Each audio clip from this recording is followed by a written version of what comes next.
Dos, uno, ya. Hola, bienvenidos. Somos estudiantes de la carrera de Administración y Negocios Internacionales, junto con mi compañera, de odontología. y hoy hablaremos sobre el Perú y la globalización, y con ello conlleva hablar sobre la economía, la OMS, su cultura, y asimismo vamos a hablar sobre la tecnología que impacta tanto en la globalización del Perú. Y también usaremos datos actuales, reflexiones críticas y ejemplos concretos. Comencemos. Comenzando con el Perú y la globalización, en 2023 Perú exploró 65.000 millones, destacando el cobre y los arándanos. Esto, sin embargo, el 60% de nuestras exportaciones son materias primas, lo que nos hace vulnerables a cambios en los precios internacionales. Por ejemplo, durante la pandemia, el precio del cobre cayó un 20%, afectando nuestra economía. Bueno, también gracias a los TLS con Estados Unidos y China y la Unión Europea hemos diversificado mercados, pero aún dependemos de recursos naturales. Esto nos lleva a reflexionar cómo podemos diversificar nuestra economía. Luego, continuando con el aspecto cultural del Perú, hemos destacado que en la gastronomía peruana es un éxito global, pero detrás de este logro hay un desafío: preservar nuestra identidad cultural mientras nos insertamos en el mundo. Bueno, como vemos en la imagen, mientras el ceviche acá en Nueva York cuesta $330, en Piura muchos pescadores viven en pobreza. La globalización nos obliga a buscar un equilibrio entre crecimiento económico y bienestar social. De todas maneras, todas las marcas internacionales que tenemos ahora en los centros comerciales, en nuestra ropa, comida y productos de todo el mundo. Y no solo eso, en comercio exportamos café, palta, minerales, textiles, y nuestra gastronomía está conquistando el mundo. Hasta chefs internacionales hablan de nuestro ceviche y ají de gallina. Y el turismo igual. Machu Picchu, Paracas, el montaña de los siete colores, cada vez vienen más extranjeros, generan empleo y mueven la economía, pero necesitamos proteger estos lugares para que no se deterioren. Así como también en la tecnología, también nos conectan globalmente. Todo es online ahora. Compras, clases, trabajo, remoto. Incluso mi mamá se anima a comprar por internet y antes ni siquiera tocaba la computadora. La tecnología a cortas distancias en apps como Yape facilitan los pagos, y el teletrabajo creció un 200% desde el 2020. Pero la brecha digital sigue. En Huancavelica, solo el 30% tiene acceso a Internet. Esto limita oportunidades a jóvenes, tanto en empresarios como jóvenes que intentan emprender su emprendimiento. Con el desarrollo, los Objetivos del Desarrollo Sostenible de la OBS.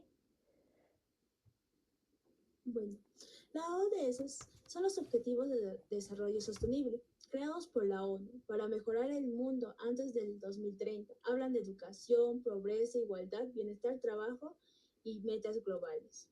Ah, sí, como listas de tareas para que otros países mejoren. Exacto, cada país prioriza según sus necesidades. Por ejemplo, yo creo que en Perú el ODS 4, que es la educación de calidad, es clave. Sin educación de calidad no podemos competir en un mundo globalizado. Yo elegiría la OBS 8: trabajo decente y crecimiento económico. La informalidad laboral aquí es enorme y la globalización ofrece oportunidades, pero si no estamos preparados, muchas personas quedarán fuera. Exacto. Y también la ODS 10, reducción de desigualdades, también es urgente. Perú es diverso, pero desigual. La globalización solo beneficia a quienes tienen acceso. Si eso puede ser positivo o negativo. Por eso necesitamos educación y conciencia crítica. Entonces, en resumen, el Perú está súper desconectado con el mundo, pero necesitamos educación, trabajo digno y menos desigualdad para aprovechar la globalización de manera justa. Exacto, pero con educación de calidad, trabajo digno y menos desigualdad, podemos aprovechar la globalización para que todos los peruanos se beneficien. Asimismo, también existe la crisis democrática y sus impactos en el Perú. Analicemos la inestabilidad política y su economía, educación y cohesión social.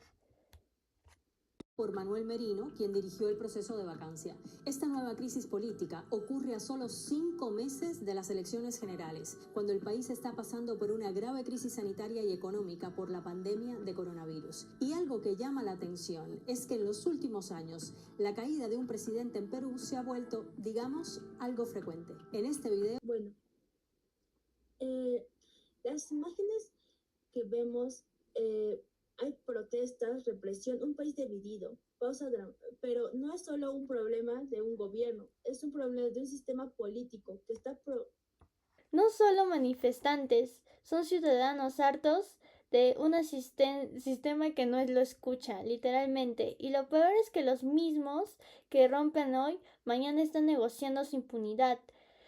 ¿Recuerdas lo que pasó con Manuel Merino? En unas semanas, el presidente del Congreso pasó a presidente de la República y luego renunció por las protestas y ni siquiera enfrentó las consecuencias.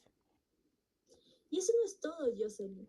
Mira esta línea de tiempo, nuestras imágenes de los últimos presidentes. Desde el 2016 hemos tenido 7 presidentes en 7 años. ¿Sabes qué significa eso? Que no hay continuidad en las políticas públicas. Cada gobierno nuevo reinicia todo desde cero y mientras tanto los problemas se siguen acumulando. Y no hablamos de costos económicos. Según la BSRP, cada crisis política nos cuesta alrededor de 2 puntos del PBI.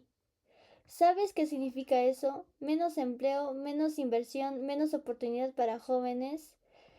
Catherine, ¿sabes qué es lo más indignante? Que mientras el país se desangra, los congresistas siguen cobrando sus sueldos de 18.000 soles sin hacer nada.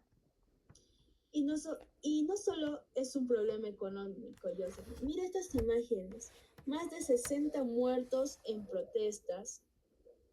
Eh, del 2020 y 2023, Defensoría del Pueblo, familias destruidas, jóvenes que perdieron su futuro. ¿Por qué? Porque en lugar de dialogar, el Estado responde con balas. Claro, porque así aquí la democracia solo funciona en el papel. En la práctica, si no estás de acuerdo con el gobierno de turno, eres un terrorista o un vándalo. ¿Cuándo vamos a entender que la violencia no es la solución? Pero también ¿cuándo van a entender que los políticos del pueblo no es su enemigo? Pero hay algo que este video también muestra, Jocelyn, la resistencia del pueblo. A pesar de todo, la gente sigue saliendo a las calles, a, a protestas, exigiendo cambio, exigen justicia. Y eso es lo que da esperanza. Tienes razón, Catherine. El problema no es el pueblo, es el sistema. Y si algo nos enseña este video es que no podemos seguir así. Tenemos que exigir más y así, porque si no lo hacemos, no va a cambiar nada. Exacto, Jocelyn. La crisis política no se soluciona con otro golpe de Estado o con otra vacancia. Se soluciona con instituciones fuertes, con políticos que realmente representan al pueblo y con una ciudadanía informada y participativa. La pregunta no es si podemos cambiar, sino si estamos dispuestos a luchar por ese cambio. Así como dices que tanta desconfianza, también existe desconfianza. Cuellos blancos. ¿Sabes qué es lo más indignante? Que ningún político importante ha pagado ni un solo día de cárcel por todo lo que han robado. Y seguimos eligiendo a los mismos de siempre.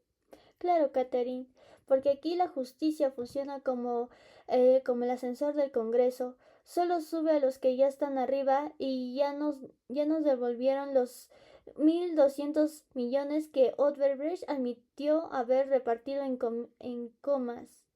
Oh no, eso sí no aparece en las portadas. Exacto, y mientras tanto, 8 de cada 10 peruanos desconfían del Congreso. Jocelyn, dime, ¿cómo se siente saber que tu voto no vale nada cuando el 70% de los casos de corrupción ni siquiera llegan a juicio?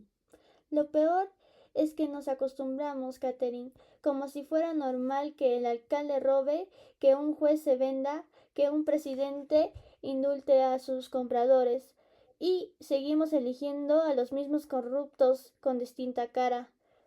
¿Cuándo vamos a entender que los corruptos matan? Porque sí, mata. En 2023, un mil 1.5 millones de niños perdieron clases por paros, según la UNICEF. Eso no es política, es crimen organizado. Tienes razón, Jocelyn. La corrupción en Perú no es error del sistema, es el mismo sistema. A 10.000 millones al año se pierden por corrupción. Con eso podríamos construir 20 hospitales como el de Villa El Salvador cada año, pero no, solo el 12% de los casos terminan en condena. O sea, 9 de cada 10 corruptos se salen con la suya. Qué Pero qué lo más irónico, indignante. ajá, pero lo más irónico es que ahora mismo, mientras grabamos esto, algunos funcionarios están firmando contratos sobrevalorados. Algún congresista está negociando su voto, algún juez está perdiendo su expediente, porque en Perú la corrupción no tiene partido en travesal, historia y bien pagada. Pero hay algo que no pueden comprar, Jocelyn. Es nuestra capacidad de organizarnos. Las protestas del 2023 lo demostraron. La pregunta no es si podemos cambiar esto, sino cuándo vamos a dejar de ser cómplices de nuestro silencio. Así como está tan corrupta y tan desconfiada en nuestro país, también existe un impacto económico y en la sociedad del Perú.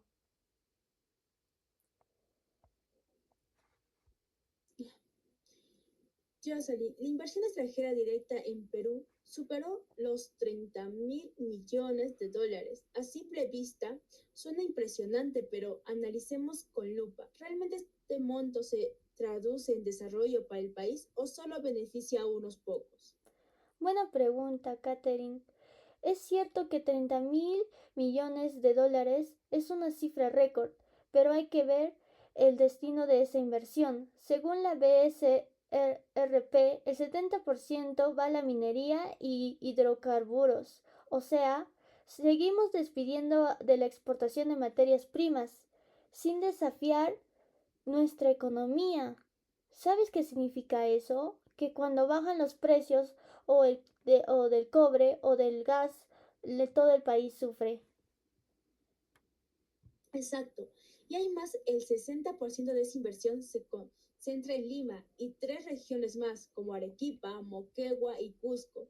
Nuestro mapa de distribución, mientras tanto, regiones como Huancavelica o Apurima tienen los mayores índices de pobreza, reciben migajas. Además, ¿qué tipo de empleo genera? La mayoría son trabajos temporales en minería, con salarios altos, pero unos pocos ingenieros, pero informalidad y precariedad para el resto. Y no hablemos de los conflictos sociales. Cada proyecto minero grande viene con protestas por contaminaciones o falta de consultas previas. El año pasado, el 40% de los conflictos sociales fueron por minoría. Ay, ¿de qué sirve atraer inversión si después tenemos que gastar millones en pacificar las zonas? Aquí hay otro dato clave, ya que solo el 15% de esa inversión va manufacturada a tecnología. Países como Vietnam o Costa Rica traen inversión en industria y servicios con mayor valor agregado. Nosotros seguimos en el mismo modelo extractivista de hace 50 años. Jocelyn, ¿sabes cuánto de esos dólares de 30 millones se quedan en el país como impuesto? Seguro menos de lo que deberían, Catherine. Según la SUNAT, las empresas mineras pagan resalías del 1 al 12% dependiendo del metal. ¡Qué generosos! Mientras tanto, el 70% de las ganancias se van al extranjero en forma de utilidades. Y lo peor es que no hay transferencia tecnológica. Las transacciones traen su propia maquinaria y personal calificado que nos dejan a nosotros, empleados temporales y pasivos ambientales. No todo es negativo. Por ejemplo, la inversión en energía renovable creció un 200% en los últimos 5 años.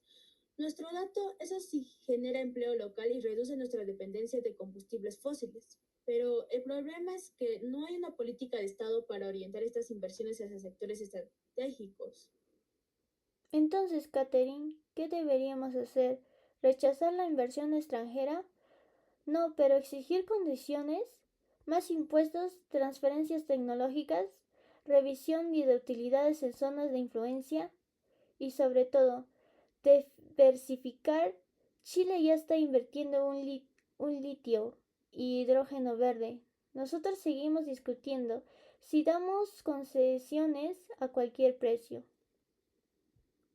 El desafío no es atraer más inversiones, Jocelyn, sino atraerla mejor, con reglas claras, beneficios reales para las regiones y una visión a largo plazo. Porque de nada sirve tener récords de inversión si la desigualdad sigue igual y el país no se desarrolla para nada. Ay, ¿qué se puede hacer con nuestra inversión? Llegando a todo esto, este, lleguemos a una reflexión unitaria. Bueno, Jocelyn, después de hablar de la crisis política y sus efectos, ¿qué tal si cerramos con algo más personal? Sí, cómo esto nos conecta con nuestras carreras y lo que podemos hacer para mejorar al país. Yo estudio administración. La inestabilidad me hizo reflexionar sobre la importancia de la gestión responsable. Empresas y organizaciones se ven afectadas, la inversión se frena y la desigualdad crece. Como futura administradora, mi tarea es digerir recursos, promover ética y transportar responsabilidad. Y yo como odontóloga pienso en los niños que sufren con dolor dental y los abuelitos que no pueden comer bien por problemas que podrían prevenirse. Cuando el Estado falla, la salud es lo primero que se descuida. Mi tarea quiere ser aliviar dolor, prevenir enfermedades y mejorar vidas. Al final, aunque nuestras carreras son distintas, ambas aportamos para el Perú más justo y humano. Y aunque el país parezca un capítulo de novela dramática, nuestra generación puede hacer cambios reales. Con eso, cerramos este episodio reflexivo.